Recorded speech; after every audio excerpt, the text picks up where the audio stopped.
Coming up on this edition of A Warrior Spirit.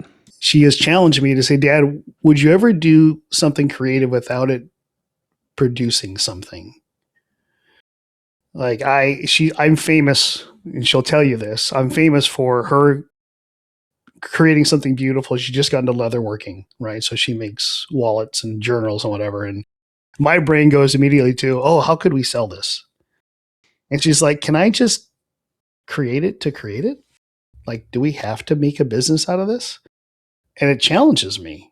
And that was really the start of allowing the Lord to break down this persona, this foundation that was built upon my will, my striving, my performance, and kind of redefine all that for me.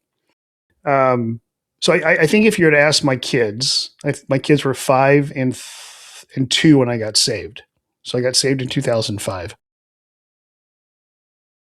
They would tell you that I was different, but they probably couldn't tell you why. A Warrior Spirit provides a platform for independent voices, professionals, and thought leaders to share their insights, experiences, and perspectives.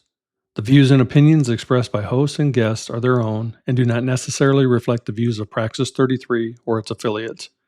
Content shared within this program is intended for informational, educational, and inspirational purposes only.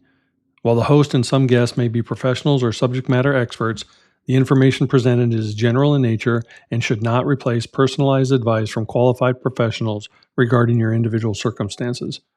By viewing this program, you acknowledge that any decisions or actions taken based on the content are your own responsibility.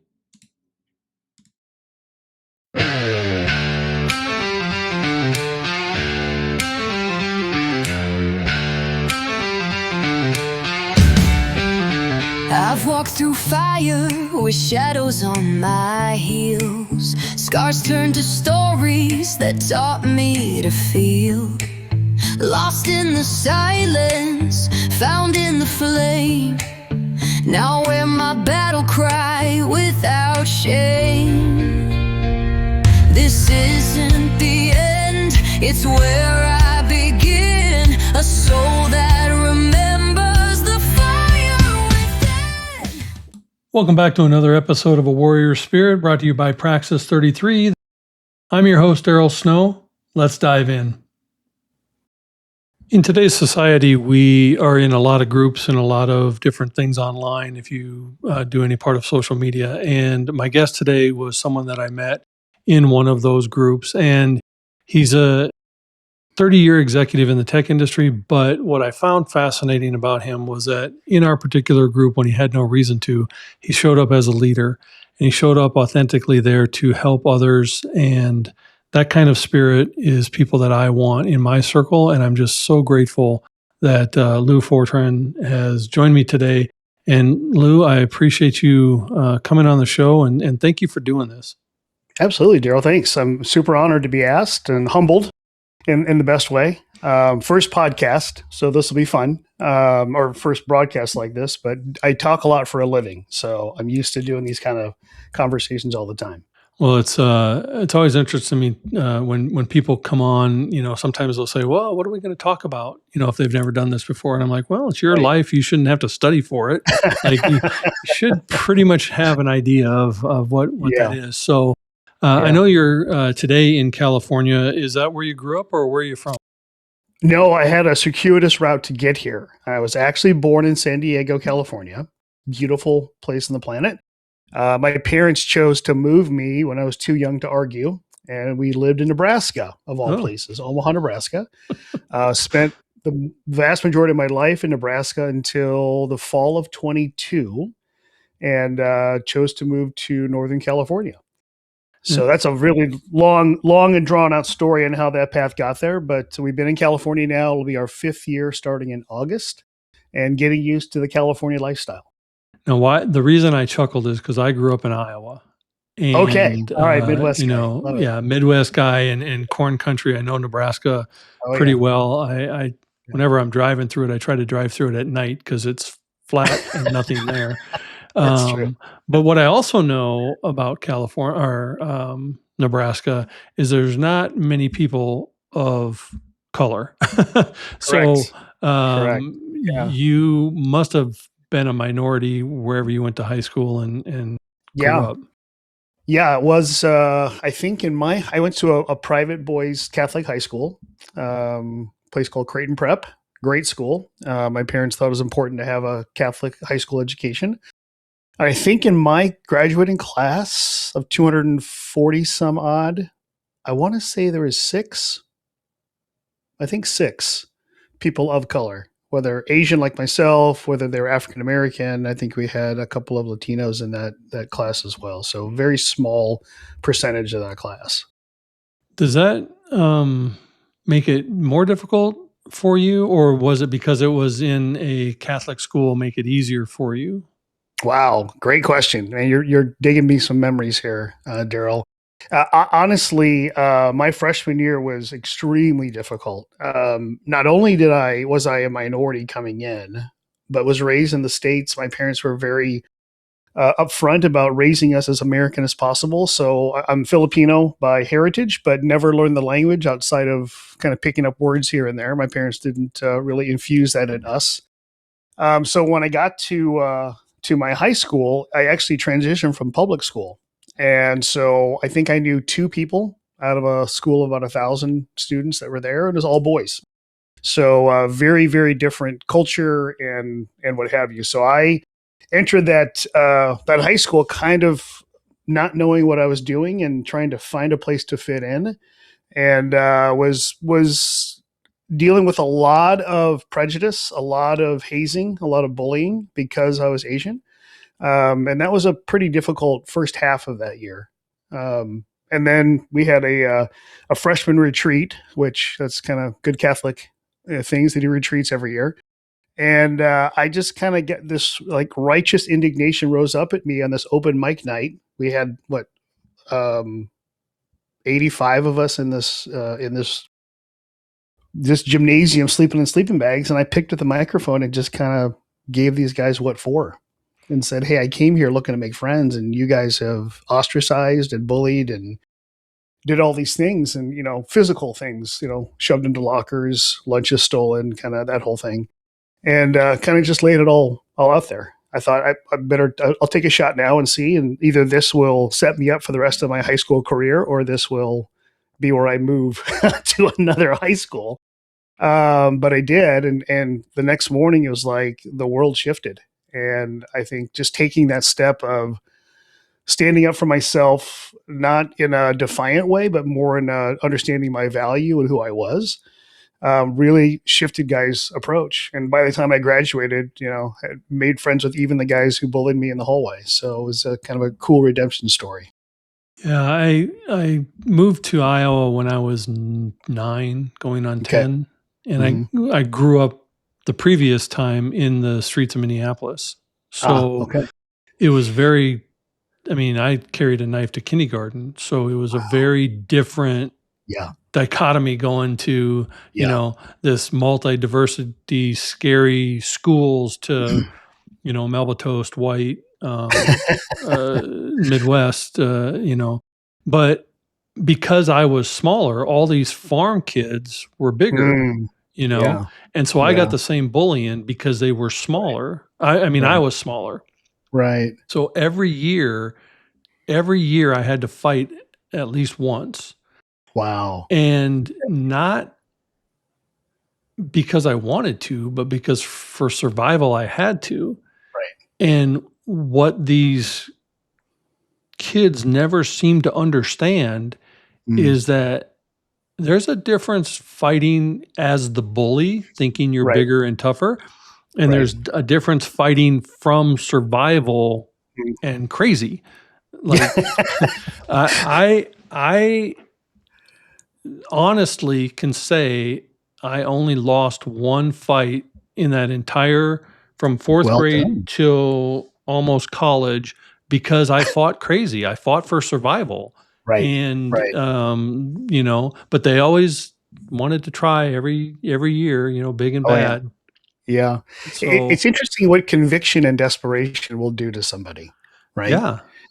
Desperation being the primary driver for both of us, quite frankly. My experience was one where I knew if I didn't do this now, I don't know if I could forgive myself and just exist for 4 years and keep my head down, right? And knew that, here's the other thing too, is that you had no guarantees. Like your situation, it sounds like you had to continue to fight and scrap and be your own advocate. For me, it was like I didn't know what was going to happen at this retreat. Didn't know if people were going to think I was crazy or accept me or if it was going to shift anything. I just knew I couldn't stay silent any longer. And that was really what drove me to do that. And I think that was probably the first time where it was kind of it was a struggle. It was this point of, am I just going to fold camp and kind of just be this meek guy in the corner and just figure out a way to get through it? Or am I going to fight? And I guess that I've always been a very competitive person, but never had to exercise it. Like sports is one thing. Like you play sports and I like to win. I like to win at board games. My family hates playing board games with me because I always want to win. But in that scenario, that was one of the first times where externally I realized I had to fight for something and had to see what was in me, and with no guarantee of the outcome, right? Which I think that's when you get to that place, what do they say? Like the pain has to be greater of changing than staying the same. Mm-hmm. That's really what happened in that situation. So what was it like at home? Because to stand up for yourself, Mm. rolling that dice and taking the gamble, you either Yeah. go home a hero or with punishment. Yeah. Yeah. So That is true. So like, Yeah. like my parents always said, never start the fight, but Mm. finish it. Interesting. Yeah. So if I would have been the one to start the fights, I would have really had worse at home. Right. But Right. I better not like just stand there and take it either. So Yeah. what was yours That's like? That's a great question. Like, we grew up in a very suburban Midwest white neighborhood. And I think we were the only minorities on the street. I got to think back now. I think we were in the entire neighborhood. And to kind of talk about like family dynamic and kind of culture in the home, I mentioned earlier, my parents wanted us to be raised as American as possible. And so we spoke only English in the house. Didn't really do a lot of traditions. A lot of my cousins who moved to Nebraska after we were there, they continued to do in terms of, traditional things, but we didn't. And I think those types of conversations didn't really happen in my house. Like, and this is maybe an over categorization, but it's what I grew up in. Like Filipino culture generally is very matriarchal in nature. The moms and the grandmas rule the roost. And most of the examples of the men that I saw, at least in my family, were either super passive, just the crazy, funny uncle who did stupid stuff, or they were kind of the butt of the joke. I don't recall there being a strong male role model in my entire childhood. Mm. And I love my family, like, but just kind of talking about what you observe and what you pick up, and this whole nature versus nurture, and how you grow up. So my dad never talked about these things. I don't think we ever had a conversation about that. So he honestly, again, long backstory on his life, but he didn't really have that father figure either. And so he didn't know how to instill what it meant to be a man into my brother and I. And so we kind of had to figure it out as we went. And you do, like, again, either desperation or need, you kind of figure it out. Is it always healthy? No. Do you look back with regret? Absolutely. But in the absence of a voice to really speak into that, you either have to choose to make your own way, or you just become another passive guy who sits on the sideline. And I think inside of me that just didn't sit well. And so that's when I just started to kind of make my own way, learn things on my own, find role models, not always great ones, but try to pattern my life after what I thought what a man was supposed to be and how they're supposed to act. I'm trying to think if I ever had gotten into a fight and came home, maybe as a child, but nothing like in high school or what have you. But even bringing up some of these painful experiences, it was sort of we didn't talk about it. My mom and I did. She's very, very kind and very compassionate, but my dad and I never did.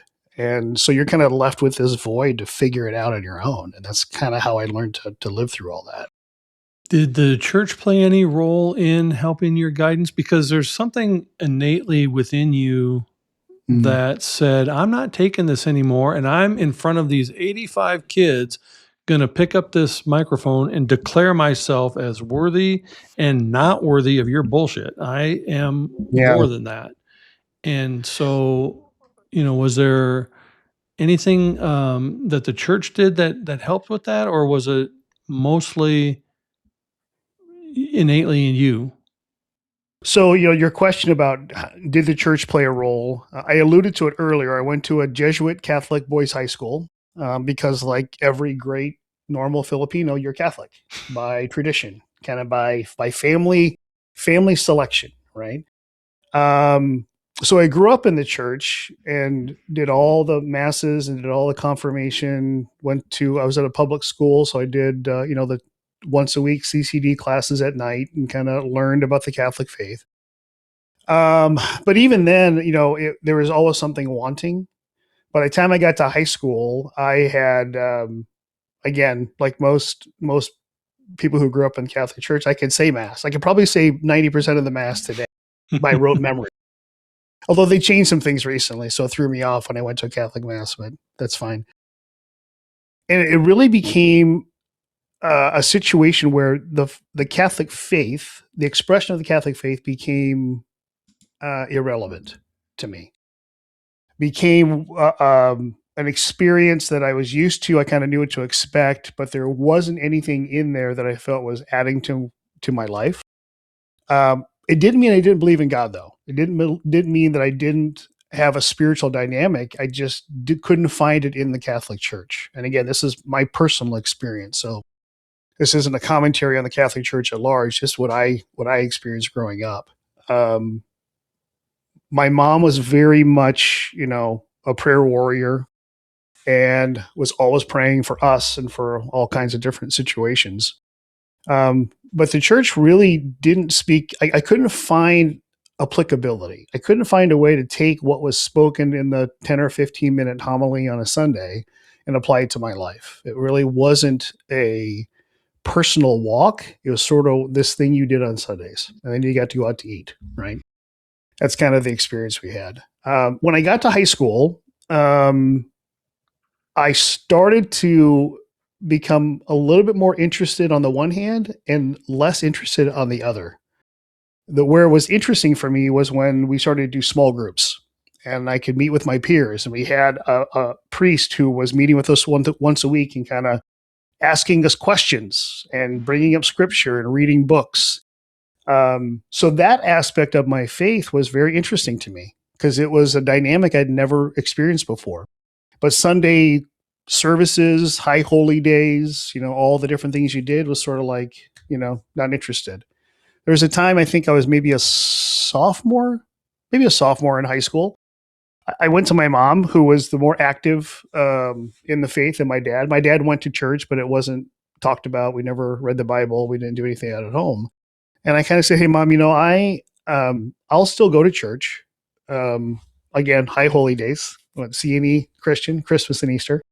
And I'll go with you. I said, but honestly, the Catholic faith really doesn't have hold any water. So I'm kind of done. And that's kind of how I finished up my high school life, was going to church when I needed to, when it felt like I had to. But from a deepening of faith and spiritual walk really wasn't there. And that kind of led me into college, which, that's an interesting time. When you don't have a Jesuit priest holding, a rod over your shoulder saying, get your work done. Now I get to do whatever I want to or not. And that wasn't great for me. Yeah. I call myself a Reformed Catholic because my mom's side was devout Catholicism. And then when she married my father, my stepdad, but my father, their side of the family was evangelical. So I would go to Mass on Saturdays and church on Sundays. Wow. And I was probably 12, 11 when I decided that Catholicism wasn't for me. Right. And I say this on other shows, people have heard me say, I felt it was more like gymnastics, up, down, kneel, pray, up, down, kneel, pray. And there wasn't a lot of room for relationships with God. And I find more connection sitting on a beach, watching the waves, or walking the mountains, looking at nature, or just here in Arizona, the beautiful Arizona sunsets. I find more connection with God in those moments than I ever did sitting in a pew listening to some guy read out of a little pamphlet. Not even the Bible, just a little pamphlet with, highlighted scripture version, like the Reader's Digest version of the Bible. Cliff Notes version, yeah. Yeah, the Cliff Notes version. And so, but the connection that I was seeking with God is what carried me through my life. And it sounds like it helped carry through yours as well. But when we get to that point, because again, this is my humble opinion, your humble opinion, Catholicism is a religion based on fear. And if you do this, you're going to get this punishment. If you do that, you're going to get that punishment. So when that fear is removed and we're on our own, well, now we are like, freedom. I can do what I want. I can go where I want. And that, as you said, doesn't always turn out well. So where did you go to college? I went to the University of Nebraska at Omaha. So it was part of the university system, but it's mostly a commuter campus. They didn't have dorms back in those days. Everybody drove and went to school on campus. And that was in the fall of '87. So to date myself a little bit. So that was, So I started going to school. Was a pretty good student in high school and got a scholarship my freshman year at UNO.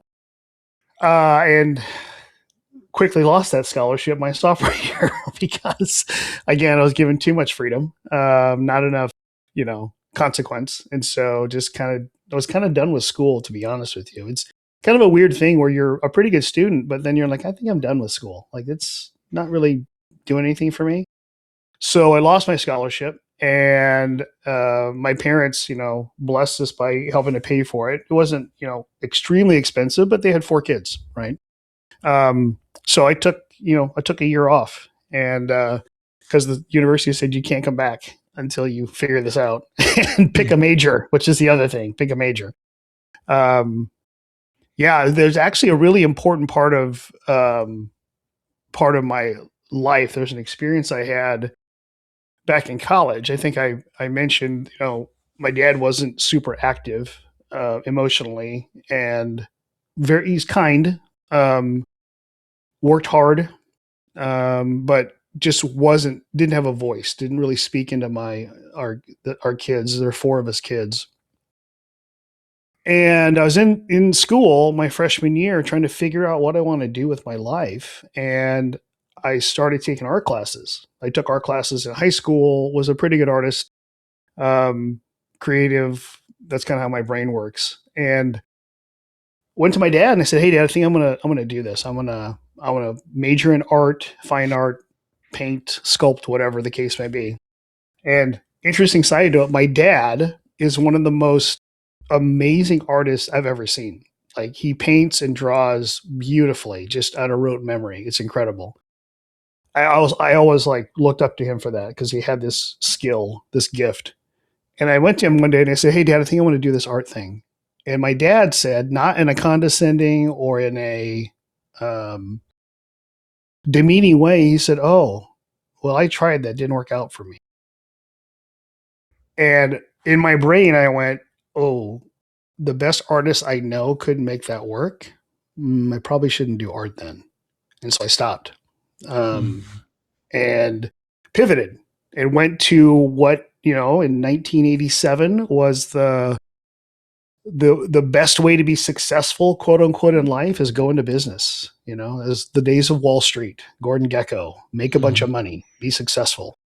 And so I pivoted, went to finance, business in general, but I got my degree in finance because it was the most well-rounded one I could see. And that kind of started me on a trajectory of that road of kind of giving up art, except in my free time, but that waned over the years, and really focused on business and started to learn more about that and got my degree and then went straight into the workforce. Kind of what you did as a Gen X kid, right? You started to work and you tried to find a career. So it's interesting. It was a formative time when that experience with my dad. I don't blame him for that. But I do know that it was a fork in the road. Who knows if I'd have taken that road, what would have happened? Maybe I would have ended up in the same place. But I do know the motivation to not take that riskier kind of dream, passion approach to life was definitely made that year in college. It's an interesting fork in your journey, and I want to explore it more. But first, we're going to take a commercial break, and then we're going to come right back. Awesome. Thanks, Lou. We are queens, yeah, let 'em see, ruling the world, full of energy, Moscow-Labios, we're fierce and bold on your story, let your colors unfold. So we're the queens, standing tall and proud, in a world full of colors, let your voice be loud, Besitos beauty, we're the fire, the light, empowered, unstoppable, ready to ignite, grab your shades, it's time for the glow, confidence in color, let the whole world know.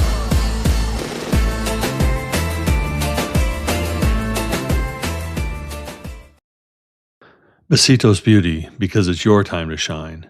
For more information, visit www.besitosbeauty.com. 10 years ago, and had this typical art portfolio folder sitting in the corner of my office. She goes, "What's in there?" I go, "Oh, just some of my old artwork." She's like, "You used to do art?" And I go, "Yeah."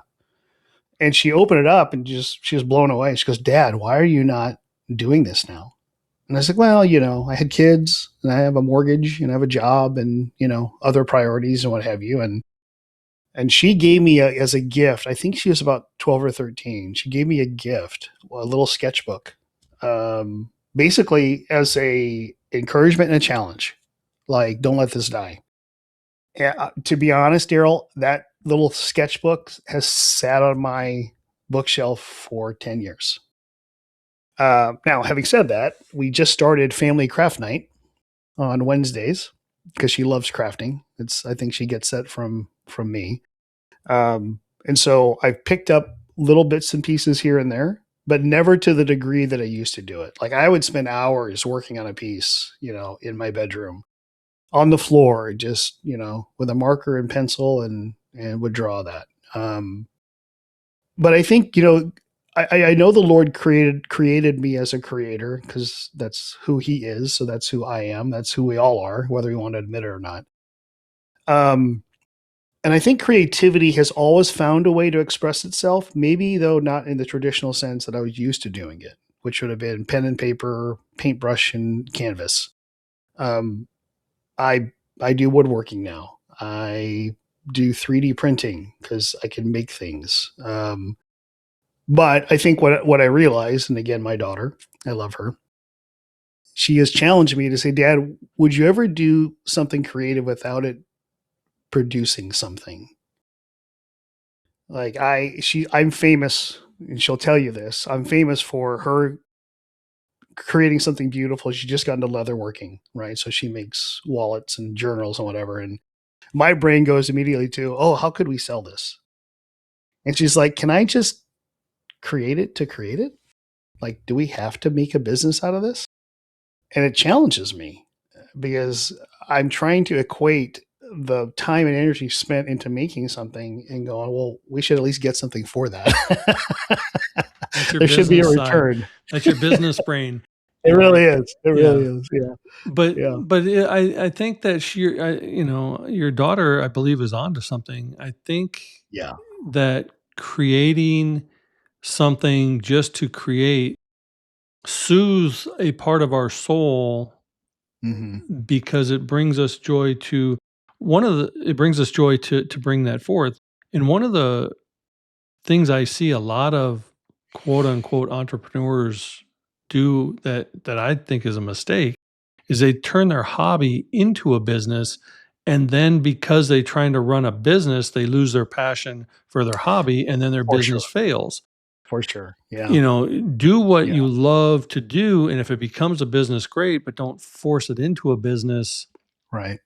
you know, in spite of that. So I can Yeah. understand what you're you know, I play drums and music, and Okay. you know, I'm not great at it. I would never Yeah. turn it into a business, you know, but just playing the thumb drum and the, you know, it soothes the soul. Yeah. To we're so filled with noise in Yeah. our world that a creative outlet, you know, some people write just to write, some people paint just to paint. Right. And I think they make the mistake of, oh, somebody tells them, oh, you're really good at this, so you should sell it. And then Mm. they don't have that business sense. So then they lose interest in what was passion and joy. Right. You know, I think your daughter's on to something a lot. But you talk about your faith a lot, Mm. and you know, your spiritual connection with God is obviously still there. Right. How has that allowed you to be a better leader and Mm. a better partner and a better father? Because I would say you said something early on in our conversation that by ethnic ethnic background or by Mhm. culture, you know, Filipino men are a little more passive and a little more. It's a matriarchal society. You know, when you Yeah. say that, I think of the movie Crazy Rich Asians, and Yeah. Yeah. you know, but you don't embody that, in my Mm. opinion. You Right. embody forwardness and being out front and being a bigger presence in your children's lives than you were that your father was in yours. Yeah. So, do you relate that to your spiritual connection with God, or where do you get it innately? It's a path for me to walk out to understand what was the motivation, like why did I turn out so differently. Um, I think part of it is being first generation American, right? Being born here and that dynamic. I think part of it is that. I think part of it, to be 100% honest, like I witnessed male role models and I would look at them, and again this is probably part of the nature part of how I was created. I look at them and go, well, I don't want that. Like, I don't want to be that guy.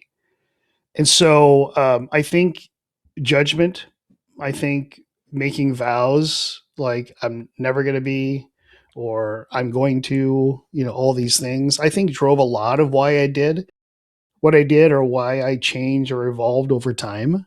And I would say that looking back, that evolution, that change of thinking, and in some ways helped a lot, and in some ways put a lot of really bad thinking into my head. Um, and I think it actually ties back to what we just talked about, right? About not being able to turn off the production and achievement part of my brain, and just be. And so, for me, it was really, the Lord was so kind in allowing me to be successful to a degree, and then the foundations were starting to crack on what I built my life. He has a funny way of doing that, right? Gives you enough to do on your own, and then says, "Well, let's see what that's built on." And so I started to see some foundations crack, in my career, in my marriage, in my relationships with people, even unhealthy relationships I had held on to, thinking that they were good for me, but honestly they weren't. And that was really the start of allowing the Lord to break down this persona, this foundation that was built upon my will, my striving, my performance, and kind of redefine all that. So I think if you were to ask my kids, my kids were 5 and 2 when I got saved. So I got saved in 2005. Um, they would tell you that I was different, but they probably couldn't tell you why. Um, I can remember my wife and I would joke about this. Before I got saved, I think she had seen me cry twice. Both of them were for funerals. right? And since I got saved, I mean, I cry at the drop of a hat. I cry driving down the street on a song comes on the radio, right? So there's a softness, I think, a compassion the Lord did in me, um, to really balance out this other part. And it'd be easy for me to say, well, this need to achieve and that type of thing's all bad. I don't think it is. I think there's a redemptive state of that we can have, but it can't be the only motivation, right? And so, but I think, bringing sensitivity and compassion, attention, emotional connection really balances that part of me out. And of course, my wife is my polar opposite, because again, that's God's divine sense of humor. Oh yeah. But she brings a lot of that too, right? And helping to bring balance to that for me. Well, I know that you've mentioned a couple times your family, and Yeah. so here's here's a little glimmer of your They are. bundles of joy under the umbrella of the rainbow, and Right. your daughter working at the coffee shop. Yep. How long have you and your wife been married? Let's see. It'll be 30 years next year. Wow, you got married Yeah. right out of high school. Yeah. We got married in September of 97. Wow, Dated for 6 years, but got married in 97, and we'll be celebrating our 30th. Yeah, it's pretty crazy. that's awesome. And you talked about getting saved, and I, as I mentioned, as a Reformed Catholic, I think there comes a time in our life, and it doesn't matter if you stay in a particular religion or if you go into a more spiritual connection on your own. Right. I think there's a time in our life where we have to decide what other people are telling us about our relationship with God and how we feel about our relationship with God. Yeah. And we have to choose at some point, I believe in this or I don't believe in this. Yeah. So how big Yeah. of the gap before you told your mom, I'm not really into the Catholicism thing, to where Yeah. you said, there's something more there and I accept God in my own life? Yeah. I think I'll go back to something I said earlier. Like there were cracks starting to form in the foundation of my life. But like every overachiever, you figure out a way to try to patch it up and just keep going. And what really brought me to that place of dying to myself, kind of recognizing like my efforts, everything I've done, no matter how I wanted to define success or whatever, was never going to be enough, because there's always a goal that I could never get to. Really came, after, we started going to a spirit-filled church back in Omaha, soon after we got married. We kind of went there off and on before we got married as we were dating, but typically we were hungover in the back row, came after worship ended and left before the service got over. But I remember sitting in the pews of that church and hearing a sermon for the first time I could actually understand and could apply to my life. And that was the start of it. That was the beginning of this crack that I had. And I was fully convinced, Daryl, that I was a good guy. Like, I didn't kill anybody. I didn't do anything major. There was no huge thing that I had done to, and was always very helpful.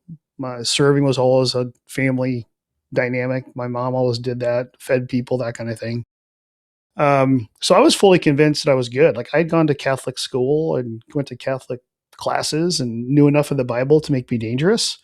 And overall was a pretty good guy. People like me. Right. And over time I started to realize that I was fooling myself. Like, it was really just, it was a big lie. Yeah. So the church that we were attending after we got married, our kids were old enough to be put into school. And we had the only interchurch school in the city that was not Catholic, right? Nebraska is a very Catholic city. And, but it was so popular that people were camping out overnight for like 3 days to register their kid to get into school. And my wife came to me one day. She said, "Hey, if we want to get our kids into school, like, we need to become members." Well, by this time we'd been attending the church for like 13 years. 13 years, Daryl, where I loved worship. I'd never experienced worship like they did, kind of more modern worship, more free flow. Heard sermon after sermon about the kingdom of God. Had probably witnessed hundreds of altar calls, but never in that 13 years did I feel like, oh, that's for me. But funny story. We were trying to get my kid registered, but the registration deadline was before the class was over. So you weren't going to get your membership certificate in time. So I went to the pastor and said, hey, I need to have this signed before class is over. I promise we'll finish. We'll do all the things. And he looked at me kind of sideways and said, how long have you been coming here? I said, oh, about 13 years. And it was one of those wink, wink, nudge, nudge. He goes, He said, well, I need leaders for tables. So you've been here long enough. Would you be a leader? And I'll sign your letter. And I thought, as the sales guy, oh, we're negotiating. I was like, sure, I'll do it. Like, how hard could it be? Like I said, I've been to Catholic service. I knew enough of the Bible, and I was a pretty affable guy. Like, let's, figure this out. And started going to this class, and through the course of that class, realized like, oh my gosh, I don't know what this faith is. There was a moment, a night when the senior pastor came in, and he knew who I was. Like, he'd seen me around, and we joked in line type thing. And he got up one night and he drew this picture on this big whiteboard, and it had a bunch of mountains. And on each mountain, he wrote a different word. On this mountain, he wrote money. On this mountain, he wrote success, sex, pleasure, all these things. And he said, most of you recognize these mountains. In fact, most of you have tried to climb these mountains for satisfaction and contentment in your life and found yourself wanting. And he said, there's only one mountain that matters. It's the mountain of the Lord. And he begins to give this salvation call. And it was that moment where I realized that, oh my God, that is my life on a whiteboard. That was me. That's how I lived my life, trying to find satisfaction, trying to find fulfillment. And went on a business trip, and I didn't know it at the time, but the Holy Spirit was speaking to me. There's a song on the radio, very popular, Blessed Be the Name of the Lord. You probably remember it. That was rolling through my head literally for 4 days, 24/7, just over and over and over again. And I was in Atlanta at the time on a business trip. And the Friday before I flew back on Saturday, I laid in my hotel room, and the Holy Spirit came in and showed me a video of my life, of everything I'd done in my life, all the sin, all the lying, all the stealing, all the things I had done. And I just wept and wept and wept. And then I came home, and Sunday morning, such a funny story. My wife is in worship and thanking the Lord for her godly husband when she knew I was not a godly husband, because she was with me at home and she saw what I was like, not in front of people. And as soon as she said that, she turned, and I was getting saved. I was becoming the godly husband that she was thanking the Lord for. And that was January of 2005. And it was then when I realized, oh, my whole life was built around what I wanted.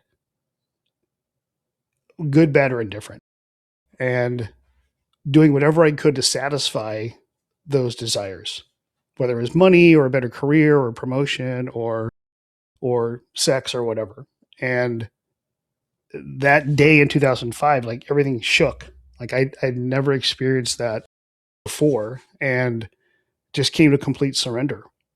It was interesting. I was having this mental battle when the altar call was made. I thought, I can't go down there. Like, people know me. I have a table of 10 people who every week for the last 3 months have come to me for guidance and counsel on how to walk out Christianity. But it came to that moment where I said, I can't not do it. I have to. And so surrender my life to Jesus in 2005. And then from there, it's just been a convertible with 120 miles an hour with your hair blown back. Got filled with the Spirit the next year, started to get involved in classes, started learning about the gifts. I mean, just kind of all this stuff was happening so fast. And I think this is an important part of the story because, like I say, it's all been puppy dogs and rainbows since that time. But one of the things I mentioned earlier, one of the mountains that I had tried to climb for satisfaction was sex. And my wife's fine with me telling the story because it's part of our testimony. But I had cheated on her several times during our marriage. And I remember one day in church, our pastor was talking about, confession and the importance of confession. And he said, if you have cheated on your spouse, now's the time to confess. And I remember sitting in the pew and I thought, there's no way. I'm never going to tell anybody. I will take this to my grave. I remember telling the Lord because he asked me if I would. And I said no. Because my wife came from a broken home. She came from a family and a father who was a truck driver and cheated on her mom all the time. And the one thing she said, don't ever cheat on me or else it's over. And by this time, Daryl, we had 2 kids, had the house we wanted, had all the stuff that people would say was a successful life. And so in my heart, I thought, I cannot tell her this because it's over. And so I held it for a year. And the Lord so kindly would ask me, he's like, do you trust me? And I would say, no, no way. This is too big, Lord. This is too much at risk for me to trust you with this. And he would just every so often he'd ask me, do you trust me? And I'd say, no, I don't. Then I went to a men's conference and he changed the question. He said, will you trust me? And I knew at that moment I had to tell her. And so flash forward about a year. Sunday night, I'm washing the dishes. My wife went to a prayer meeting and she came home and began to tell me this incredible, amazing experience she had with the Lord. And as I'm washing dishes, the Holy Spirit said, tonight's the night. Out of the blue. And I remember sitting there going, okay, I settled. I'm like, I'll tell her tonight. And then she walks in the door and tells me this huge story. And I'm like, oh my God, I'm going to ruin this for her. But I knew I had to tell her. So I confessed. I told her everything. All the infidelity, all the lying, all the whatever. And I had worked it out of my brain. And I said, you have full permission that I will pack my things up and I will leave. And you can have the house, you can have the cars. I would like to have joint custody of the kids, but if you don't want me to, I get it. And I remember my wife with sort of this fierce look in her eyes. She looked at me and she said, hey, just because you broke the covenant doesn't mean that I have to break the covenant. I'm still committed to this. And it was just this incredible moment of forgiveness when there was no reason to forgive. And so we went through a year of healing, of unpacking all the things. Why did I feel the need to do this? What was the motivation? What was I looking for? Although it was all my fault, it also allowed her to look into her own heart and see the things in her that, were off about how she looked at marriage and how she looked at me and all these things. But we just talked about this the other day that, the Lord had done such a work in healing her just by being in his presence. She didn't go to counseling. She didn't do a lot of, therapy around this. It was just the Lord in her, hours in the bedroom, crying on the bed, that healed her and then ultimately healed our marriage. And we today are better than we've ever been, even with that background history. But I say all that because, for us, if you had asked her, would she ever do it again, go through it again, she'd say, no, I wouldn't want to go through that again. But would she also in the same breath say she's so thankful that she did? Because it was in that brokenness and desperation that she had to make some decisions about who she thought she was and who she thought God was and who she thought I was. But it gave us this ability to connect at a level of trust and transparency and vulnerability we hadn't had up until that point in our marriage. And the only way that the Lord was going to be able to build the marriage we have today was to have to go through the difficult difficult situation. It was kind. It was an Grace, invitation. yeah, great grace. And I'm sorry to interrupt you, Yeah, you're good. but God's grace is better than our grace ever is. God's mercy is better than our mercy ever is, Yep. and God's love is bigger than ours can ever be. But when Yeah. we lean into that, is when we find that we are worthy of that because that's what He came here to die Yeah. for. And Yeah. through it all, we have to communicate. We have to speak about things that we think are difficult to bring them to light. The darkness has to have a light shined on it in order for any healing to happen, for any healing to occur. Hmm. You have to Hmm. bring that darkness into the light so you can talk about it through God's love and through God's mercy and through God's Yeah. grace. Then you can heal and then you can move forward. Right. I find that through our brokenness, and I've said this on other platforms, the mosaic is just broken glass put together in a beautiful fashion. And that's what Mm. God does to our life. Right. He takes our brokenness and He makes it this beautiful mosaic Right. and beauty that we couldn't otherwise even fathom. So, Hmm. not that either of you would want to go through that again, but in that you leaned in closer to your relationship with God and Hmm. put your trust in the right place, not in of this world, but in Him to Yeah. get you both through it. And Yeah. now you're still together today, living this beautiful life.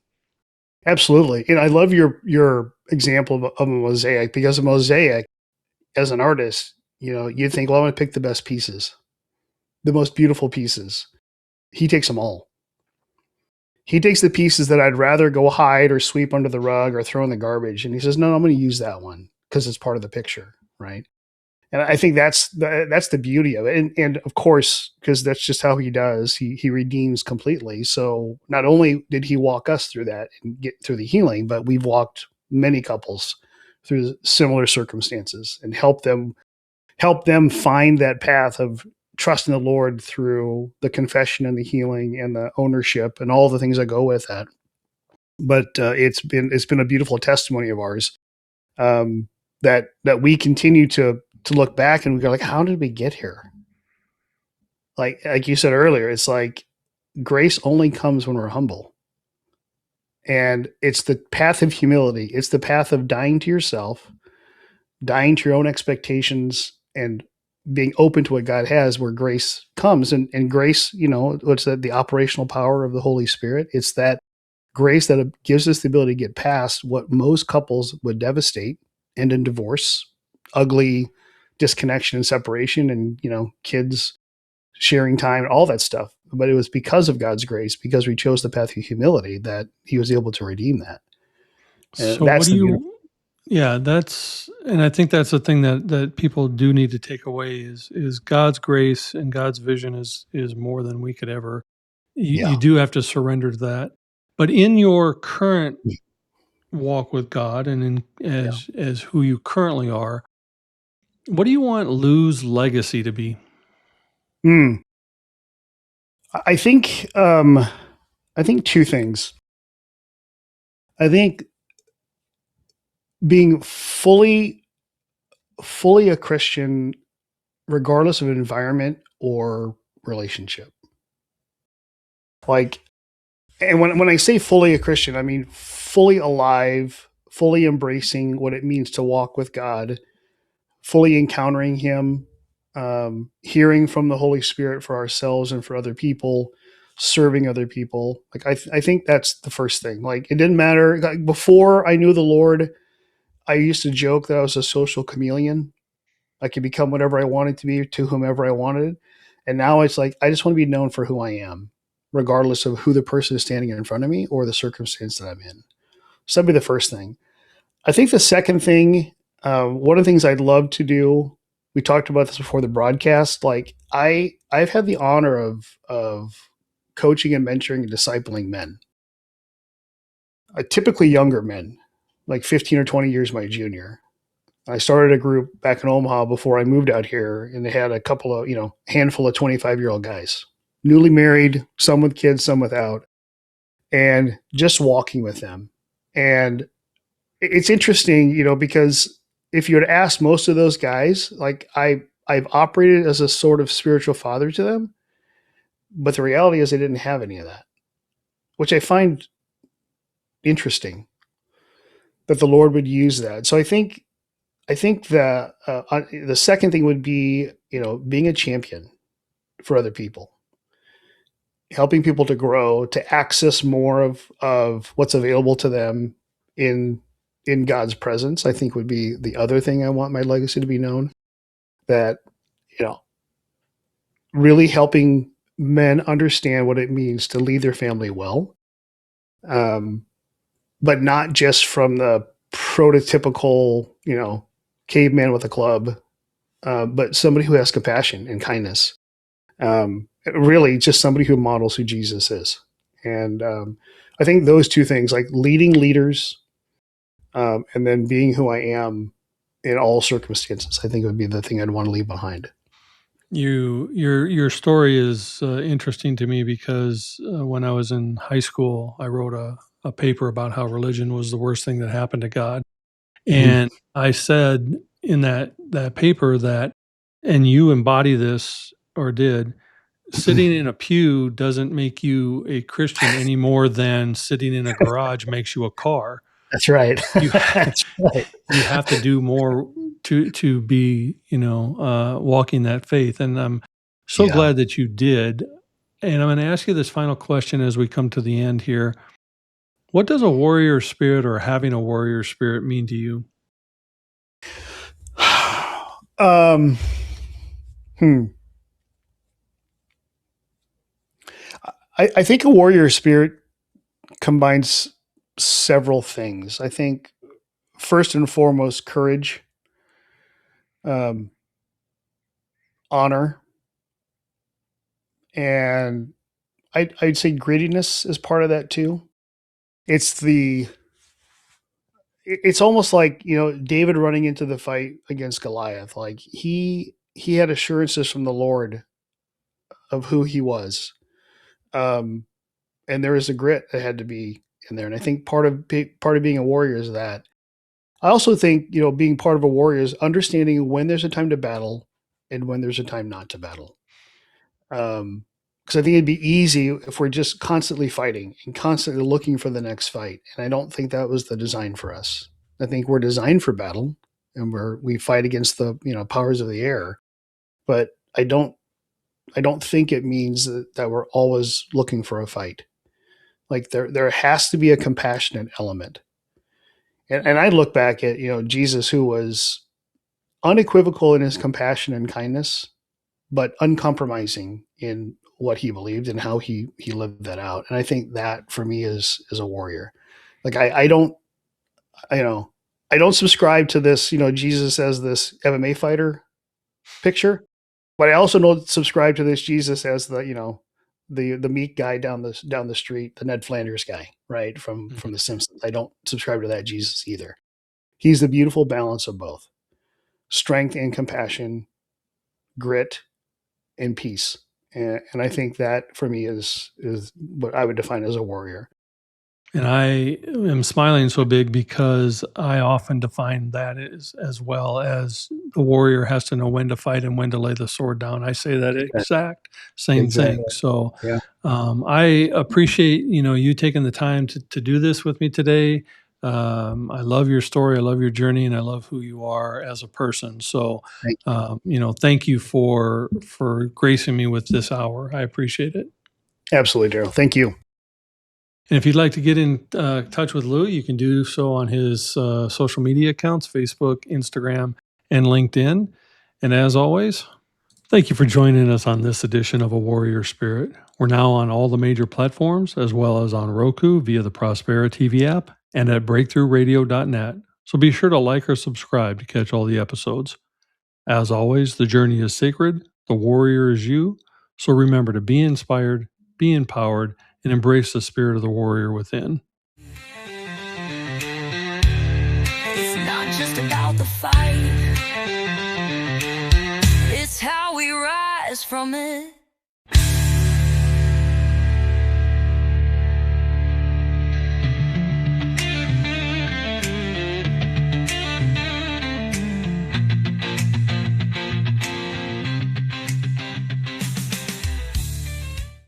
This is your Prospera.